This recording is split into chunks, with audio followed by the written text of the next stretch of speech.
Good morning students, how are you? Welcome to the chemistry class for class 12th. We are continuing the chapter solutions. Today we will study the last colligative property, that is the fourth colligative property, that is osmotic pressure, osmosis and osmotic pressure. Let us start this topic. This is the last topic, osmosis and osmotic pressure.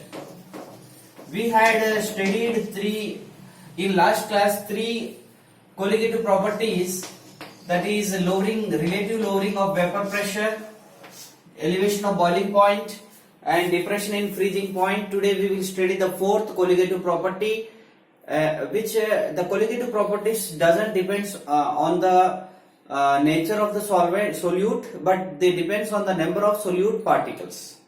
Okay, and today we will study osmosis and osmotic pressure. Students, I will draw a example. This is a setup. Here there is a link between these two tanks. This is I am putting a closed piston on it. Here also I am putting a closed piston on it. Okay, and now this is the pure solvent. This is pure solvent. This is pure solvent, and this is solution. This is solution that is present. Okay, this is a setup in which pure solvent is present in this side and this is solution. Okay students, and this is a semi-permeable membrane, SPM, semi-permeable membrane or selective permeable membrane. This membrane is made up of polymer or cellulose or animal fats or plant membranes. This SPM means semi-permeable membrane. Semi-permeable membrane will allow selected solvent particles. They only allow selected solvent particles. They doesn't allow all the solvent particles. Okay. Now this solvent, this is pure solvent and this is solution. After some time, the pure solvent will goes towards the solution side because here there is a low concentration. Okay, and here there is a high concentration. Okay, what do you mean by osmosis? Please write down after this setup. Osmosis is the phenomena in which the solvent particles will move from low concentration to the high concentration, lower concentration to the higher concentration. This is known as osmosis. When this movement takes place from solvent to the solution side, from low concentration to the high concentration side, then an equilibrium exists between these two solutions. Solvent and solution के बीच में क्या आ जाएगा, जब ये movement होता जाएगा तो एक इक्विलिब्रियम आ जाएगा. ठीक है. After that a pressure is developed in this, the pressure is developed in this solution side when the solvent move to the solution side. Low concentration से सॉल्वेंट हाई कॉन्सेंट्रेशन पे move करेगा, तो यहां पे जो है इस मूवमेंट को स्टॉप करने के लिए जो प्रेशर यहां पे डेवलप होता है, that is known as osmotic pressure. That pressure is known as osmotic pressure. Okay, the pressure that stops the movement of solvent to the solution side, that is known as osmotic pressure, or the pressure that stops the movement of osmosis phenomena, that is known as osmotic pressure. The pressure which is applied to stop the movement of solvent to the solution side, that is known as osmotic pressure, which is represented by pi. Okay, this is the concept of osmosis. Okay students, now you understand what do you mean by osmosis and what do you mean by osmotic pressure. Okay, now this is the semi-permeable membrane which allows the selective solvent particles to the solution side. Okay students, and an equilibrium is exist between these two. these two solutions. Okay, now we are continuing this now this osmosis, this osmotic pressure is directly proportional to ये जो osmotic pressure है ये directly proportional किसके होता है? Molality के होता है, मोलैरिटी के होता है। अभी तक हमने कॉन्सेंट्रेशन टर्म कौन सा यूज किया है? मोलैलिटी यूज किया है, लेकिन अब हम कॉन्सेंट्रेशन टर्म क्या यूज कर रहे हैं? मोलैरिटी यूज कर रहे हैं। ठीक है, तो मैं यहाँ पे लिखूं pi is directly proportional to the molality. मैं सी इज ए मोलैलिटी, यहाँ पे सी को रिप्रेजेंट कर रहा है molality. Now this pi equals to C into, ये जो है कांस्टेंट टेम्परेचर पे होता है, दैट इज रूम टेम्परेचर पे होता है। आर आपका कांस्टेंट है और टी भी क्या है? कांस्टेंट है।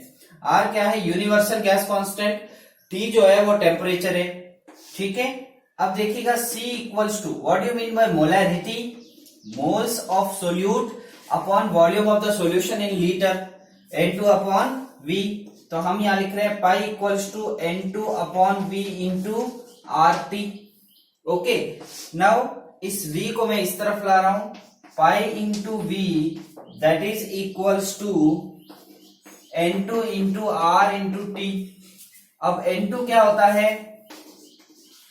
Weight of the solute upon molar mass of the solute. तो pi into V that is equals to weight upon molar mass into R into T। तो बात क्लियर है? अगर हम M2 लिखें तो M2 इक्वल्स टू क्या हो जाएगा? W2 R into T upon pi into V। तो V क्या है? Volume of the solution in litre. ठीक है, और N2 क्या होता है? W2 अपॉन M2 होता है सोल्यूट, 2 फॉर सोल्यूट। तो this is the derivation of, ये किसका डिराइवेशन है? ये ऑस्मोटिक प्रेशर के कैलकुलेटिव प्रॉपर्टी का डिराइवेशन है। तो pi directly proportional to C, pi equals to C R T, pi equals to N2 upon V R T.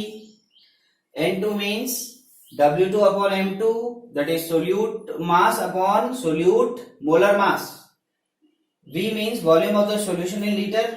Pi V को इस तरफ ले लिया है, pi into V equals to N2 RT, pi into V, this is V that is equals to W2 upon M2 RT। ठीक है, M2 क्या हो जाएगा? Molar mass of the solute. Okay, that is equals to mass of the solute R into T upon pi into V। तो ये एक relation आ गया है, this is very very important relation है, इसको आप याद रखना है। ठीक है, तो आगे बढ़े। This osmotic, the colligative property, that is osmosis and osmotic pressure. This is a colligative property, and this is very important colligative property. Osmotic pressure has many importance. The first importance is, पहला importance क्या है? First importance क्या है? The concentration term used in osmotic pressure is molarity. This is very very important. हमने जो concentration term use किया है वो सिंपलेस्ट कॉन्सेंट्रेशन टर्म यूज किया है, वो क्या है? मोलैरिटी है। सेकंड है, इसके अंदर जो टेम्परेचर है वो क्या है? सारा सिस्टम रूम टेम्परेचर पे काम करेगा, कांस्टेंट है। क्या है? रूम टेम्परेचर है। तो रूम टेम्परेचर पे क्या होता है? जब हम बॉइलिंग पॉइंट एलिवेशन यूज किया, elevation of boiling point concept, तो उसमें हमने हाई टेम्परेचर यूज किए हैं, टेम्परेचर को बढ़ा रहे हैं यहाँ पे, और डिप्रेशन इन फ्रीजिंग पॉइंट में टेम्परेचर कम हो रहा है, लेकिन यहाँ पे एक कांस्टेंट रूम टेम्परेचर पे काम हो रहा है। ठीक है, तो इस कांस्टेंट रूम टेम्परेचर पे जब हम काम करेंगे तो we can find out the molar mass of the solute very easily. For that macromolecules और फॉर दैट प्रोटीन्स, इस तरीके के सेलुलोज प्रोटीन्स, उनके लिए भी हम आसानी से मोलर मास फाइंड आउट कर सकते हैं, because they decompose at high temperatures. Proteins will decompose at high temperatures, अगर आप एलिवेशन ऑफ बॉइलिंग पॉइंट से मोलर मास फाइंड आउट कर रहे हो तो वो डिकम्पोज हो जाते हैं, लेकिन जब आप ऑस्मोटिक प्रेशर यूज करेंगे मोलर मास फाइंड आउट करने के लिए तो इसमें रूम टेम्परेचर रखेंगे तो आसानी से क्या होता है, पॉलीमर्स के लिए, मैक्रोमोलिक्यूल्स के लिए, प्रोटीन्स के लिए मोलर मास जो है वो इजीली फाइंड आउट होता है, डिकम्पोज नहीं होंगे। तो ये हो जाएगा आपका second point, the temperature of all the systems is kept at room temperature, hence we can find out the molar mass of proteins, we can find out the molar mass of polymers and macromolecules easily. So this is the importance of osmotic pressure. तो ये क्या है, osmotic pressure का एक important concept है। तो we can find out the molar mass of proteins, macromolecules and polymers because all over the system, all over the osmotic pressure we kept the temperature at room temperature. Okay, तो this room temperature पे पूरा system को रखने के वजह से हम proteins का, मैक्रोमोलिक्यूल्स के और पॉलीमर्स के ऑस्मोटिक प्रेशर से हम molar mass easily find out कर सकते हैं, डिकम्पोज नहीं होंगे। और हम सिंपलेस्ट कॉन्सेंट्रेशन टर्म यूज कर रहे हैं, मोलैरिटी यूज कर रहे हैं, सब जगह मोलैलिटी यूज करते थे, यस या नो, ठीक है। अब हम इसी कॉन्सेप्ट में एक 3 डेफिनेशंस भी पढ़ेंगे, ठीक है। देखो, सॉल्यूशन के नाम है आइसोटोनिक, आइसोटोनिक सॉल्यूशन, एक होता है हाइपरटोनिक सॉल्यूशन, हाइपरटोनिक सॉल्यूशंस, एक होता है हाइपोटोनिक सॉल्यूशन, ठीक है। Hypotonic, hypertonic, isotonic solutions.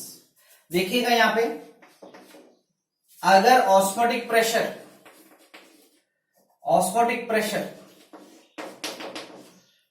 Osmotic pressure is equal for the 2 solutions, अगर आपके पास 2 सॉल्यूशन है और दोनों सॉल्यूशन का ऑस्मोटिक प्रेशर इक्वल है, एक इसमें सॉल्यूशन नंबर 1 है, इसमें सॉल्यूशन नंबर 2 है, अगर आप दोनों का ऑस्मोटिक प्रेशर इक्वल है then the solution is known as isotonic solution.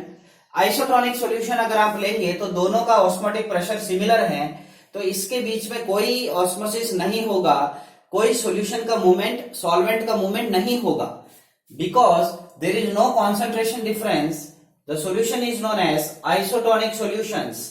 Isotonic solution means osmotic pressure is equal, similar, there is no movement, there is no osmosis, clear। अब देखिएगा, अपने जो बॉडी है उसके अंदर कुछ सेल्स होते हैं जिनके नाम मैं बता रहा हूं ब्लड सेल्स, ठीक है। क्या होते हैं आपके पास बॉडी के अंदर, ब्लड सेल्स होते हैं। ये जो ब्लड सेल्स हैं इसके सराउंडिंग में जो कॉन्सेंट्रेशन होता है वो NaCl का कॉन्सेंट्रेशन होता है, वो कितना होता है, वेट अपॉन वॉल्यूम परसेंटेज 0.9 होता है। कितना होता है, NaCl का कॉन्सेंट्रेशन कितना होता है, 0.9% वेट अपॉन वॉल्यूम होगा। इन ब्लड सेल्स के सराउंडिंग में कॉन्सेंट्रेशन कितना होता है, 0.9% वेट अपॉन वॉल्यूम होता है। 0.9% weight upon volume NaCl is present around the blood cells are present in this solution, clear. अब देखिएगा हाइपरटोनिक सॉल्यूशन, अगर मैं इन ब्लड सेल्स को इससे भी ज्यादा कॉन्सेंट्रेशन, इससे भी हाई कॉन्सेंट्रेशन के सेल्स सॉल्यूशन में रख दूं, अगर मैं इन ब्लड सेल्स को, if I put this blood cells in higher concentration solution then NaCl 0.9% weight upon volume, इससे भी ज्यादा कॉन्सेंट्रेशन के सॉल्यूशन में रख दूं इन ब्लड सेल्स को, तब क्या होगा, तो इसका कॉन्सेंट्रेशन बढ़ेगा, तो ये हायर कॉन्सेंट्रेशन हो जाएगा। ये हायर कॉन्सेंट्रेशन होगा तो ब्लड सेल्स के अंदर लोअर कॉन्सेंट्रेशन होगा, तो ब्लड सेल्स के अंदर लोअर कॉन्सेंट्रेशन होता है और बाहर आपने कॉन्सेंट्रेशन ज्यादा रख दिया, तो यहां का जो सॉल्यूशन है वो पूरा बाहर आ जाएगा। इन ब्लड सेल्स के अंदर से सॉल्यूशन पूरा बाहर आ जाएगा बिकॉज ऑफ ऑस्मोसिस। और ये ब्लड सेल्स की जो वॉल है, मेम्ब्रेन है, ये मेम्ब्रेन क्या है, ये एसपीएम की तरह एक्ट करेगा, सेमी परमेबल मेम्ब्रेन की तरह एक्ट करेगा। तो ये पूरा सॉल्यूशन क्या हो जाएगा, बाहर निकल जाएगा, क्योंकि ब्लड सेल्स को आपने हाई कॉन्सेंट्रेशन में रखा है, तो low concentration to high concentration movement होगा फ्लूइड्स का। तो ये जो ब्लड सेल्स हैं वो क्या हो जाएंगे, श्रिंक हो जाएंगे। The blood cells become shrink. This solution is known as hypertonic solutions. The solution is known as hypertonic solutions. If I put the blood cells in the solution which is having more than the concentration of NaCl 0.9% weight upon volume, then the blood cell, the low concentration movement takes place to the higher concentration. Then osmosis happened. The membrane acts as SPM. Hence the blood cells fluid bahar aa jayega, comes out and they shrink. This solution is known as hypertonic solution. Clear है? Now we move to the next solution, that is hypotonic solution. देखिएगा, मैंने blood cells को ऐसे concentration में रखा है जिसमें concentration NaCl 0.9 weight upon volume percentage से कम है, लोअर कॉन्सेंट्रेशन में रखा है। आपने लो कॉन्सेंट्रेशन में रखा है, इनसे भी ऐसा कॉन्सेंट्रेशन हो तभी ब्लड सेल्स क्या होता है, हाई आइसोटोनिक होता है। ये आइसोटोनिक है, लेकिन आइसोटोनिक की जगह आपने ये कॉन्सेंट्रेशन क्या है, इस concentration is lower, this concentration is low. Okay, if this concentration is lower, आपने कॉन्सेंट्रेशन लो कॉन्सेंट्रेशन में पुट किया है, तो इन ब्लड सेल्स का कॉन्सेंट्रेशन कैसे हो जाएगा, हाई हो जाएगा इसके कंपेयर में। तो ऑस्मोसिस क्या हो जाएगा, ये बाहर का फ्लूइड पूरा ब्लड सेल्स के अंदर चला जाएगा, low concentration to high concentration चले जाएंगे थ्रू दिस मेम्ब्रेन। यस या नो? तो ब्लड सेल्स क्या हो जाएंगे, स्वेल हो जाएंगे, स्वेल होंगे, उब जाएंगे, है ना, स्वेल होंगे। तो जब ये स्वेल होगा, ऐसे सॉल्यूशंस को आप क्या कहते हैं, hypotonic solutions. The swelling of blood cells takes place in the hypotonic solution and the shrinkage takes place in the hypertonic solutions. No osmosis, osmotic pressure is equal, no movement takes place in isotonic solution. Clear है? अगर वो question पूछता है कि blood cells are put in NaCl 0.9% weight upon volume अगर कह दिया जाए, तो आप तब क्या कहेंगे, ये कैसा सॉल्यूशन है, ये आइसोटोनिक सॉल्यूशन। क्लियर है? तो ये तीनों आप नोट कीजिए, आइसोटोनिक, हाइपरटोनिक और hypotonic. Next topic in this osmosis, that is reverse osmosis. Next topic है छोटा सा, उसको हम बोलते हैं रिवर्स ऑस्मोसिस। देखिएगा, रिवर्स ऑस्मोसिस, ठीक है। क्या होता है रिवर्स ऑस्मोसिस? देखिएगा, मैं एक टैंक ले रहा हूं, ठीक है, और इसको मैंने सप्लाई कर दिया है दूसरे से, ठीक है, ये दूसरा टैंक है, ठीक है, और ये यहां पे पानी गिर रहा है, वाटर, ये है फ्रेश वाटर। ये कैसा है, ये फ्रेश वाटर है, और ये कैसा है, सलाइन वाटर है। ये सलाइन वाटर है और ये कैसा है, फ्रेश वाटर है, ठीक है। ये सलाइन वाटर है और ये कैसा है, फ्रेश वाटर है। हम क्या समझने जा रहे हैं, हम रिवर्स ऑस्मोसिस को समझ रहे हैं। अब देखो, कुछ कंट्रीज में ओशियन वाटर्स, सी वाटर्स से क्या बना रहे हैं, ओशियन और सी वाटर्स से क्या बना रहे हैं, फ्रेश वाटर बना रहे हैं। हम सलाइन वाटर से क्या बना रहे हैं, फ्रेश वाटर बना रहे हैं कुछ कंट्रीज में। गल्फ कंट्रीज में ऐसा काम चल रहा है, ठीक है, क्योंकि वहां पे फ्रेश वाटर जो है बहुत ही कम है, सॉल्ट वाटर बहुत ज्यादा है। तो इस टेक्नोलॉजी में क्या करते हैं, देखो यहाँ पे मूवमेंट कैसे होना चाहिए, low concentration to high concentration movement होना चाहिए, ठीक है। ये मूवमेंट होगा और इक्विलिब्रियम भी आएगा। अब हमने क्या किया, pressure greater than osmotic pressure is applied here. ये पिस्टन है, यहां पे देखो बहुत ही ज्यादा प्रेशर अप्लाई किया जाता है। The pressure which is greater than this osmotic pressure is applied. बहुत ज्यादा ऑस्मोटिक प्रेशर, या मैं प्रेशर कह दूं, बहुत ज्यादा प्रेशर अप्लाई करेंगे तब ये क्या हो जाएगा, सॉल्ट वाटर किस में कन्वर्ट हो जाएगा, यहां से सॉल्वेंट जो है वो रिवर्स मूव करेगा। ऑस्मोसिस क्या होता है, लोअर कॉन्सेंट्रेशन फ्रेश वाटर है और हाई कॉन्सेंट्रेशन क्या है, सॉल्ट वाटर है, सलाइन वाटर है। यहां से यहां मूवमेंट होना चाहिए, होता है। फिर आपने ज्यादा प्रेशर अप्लाई किया तो यहां का जो सॉल्वेंट है वो किस में आ जाएगा, फ्रेश वाटर में आ जाएगा। तो ये क्या बन जाएगा, एक फ्रेश वाटर बन जाएगा। तो the movement takes place from this to this. Okay, this is known as reverse osmosis. The reverse of osmosis, that is known as reverse osmosis, by which fresh water is prepared from the saline waters. Okay. क्या होता है reverse osmosis? The movement of solvent from saline water to become fresh water by applying a large pressure greater than osmotic pressure. That is known as reverse osmosis. ये इसको बोलते हैं desalination. इस technique को हम डीसैलिनेशन टेक्निक बोलते हैं। और इसके अंदर जो एसपीएम यूज करते हैं, सेमी परमिएबल मेम्ब्रेन जो यहाँ पे यूज करते हैं, वो किससे बनता है, वो स्पेशल पॉलीमर्स से बनते हैं, पॉलीमर्स। ठीक है, this is all about osmosis and reverse osmosis.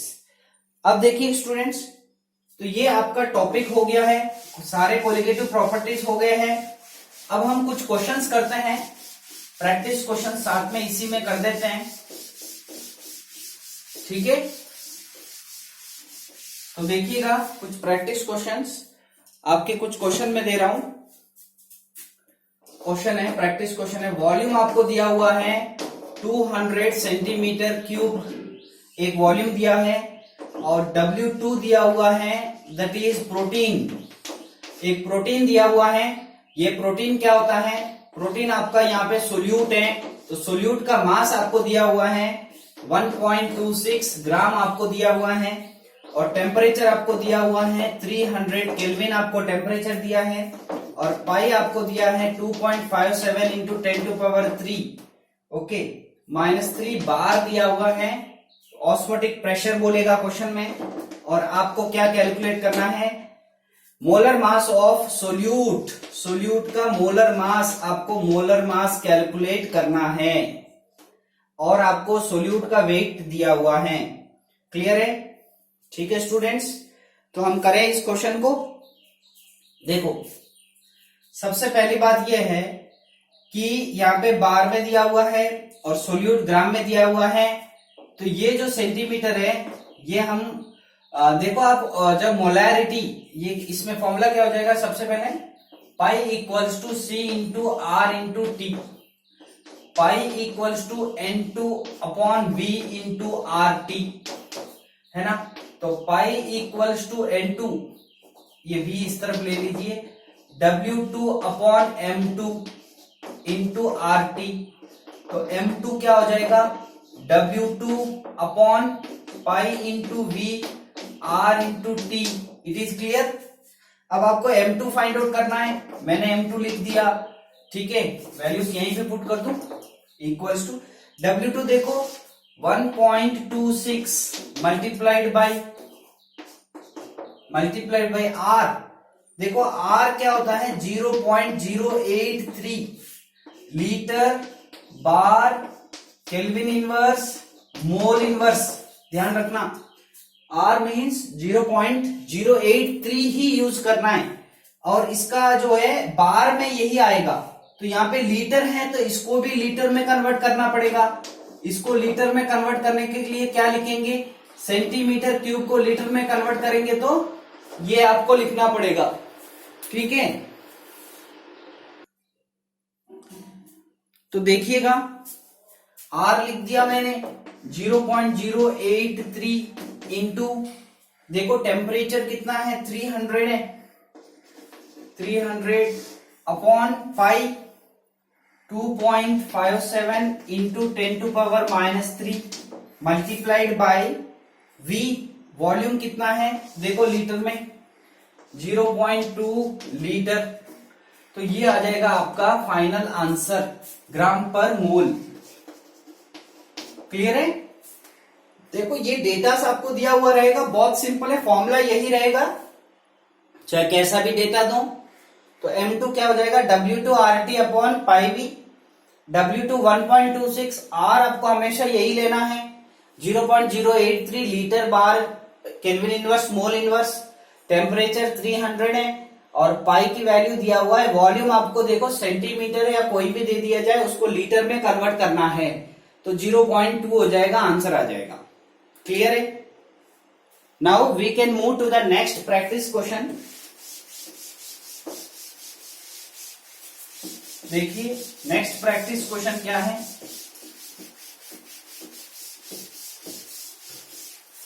इससे हमारा सॉल्यूशन चैप्टर हो जाएगा। Calculate mass of ascorbic acid, acid दिया हुआ है ऑस्कॉर्बिक एसिड, ठीक है। ऑस्कॉर्बिक एसिड जो है वो विटामिन सी होता है, विटामिन सी को ही ऑस्कॉर्बिक एसिड बोलते हैं, C6H8O6, ठीक है।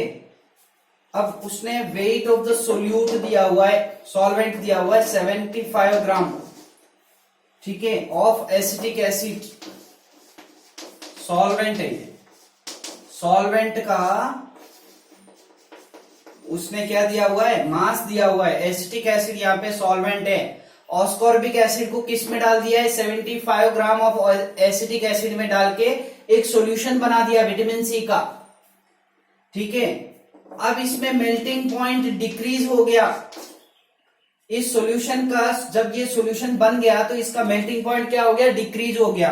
कितना डिक्रीज हो गया, 1.5 डिग्री सेंटीग्रेड डिक्रीज हो गया। तो ये हो गया lowering of temperature, boiling point कितना डिफरेंस है, डिक्रीज हो गया, मतलब पहले जो था उससे इतना कम हो गया, मतलब ये तो हो गया डिफरेंस दिया हुआ है 1.5 डिग्री सेंटीग्रेड।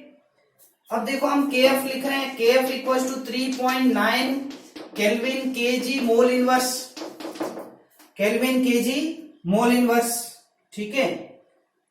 तो ये हो जाएगा आपका डेल्टा TF, KF दिया हुआ है, फ्रीजिंग पॉइंट है, तो इसमें टेम्परेचर बॉइलिंग मेल्टिंग पॉइंट कितना कम हो गया, डिप्रेशन ऑफ फ्रीजिंग पॉइंट हो गया, कितना हो गया, डेल्टा TF 1.5 हो गया, ठीक है।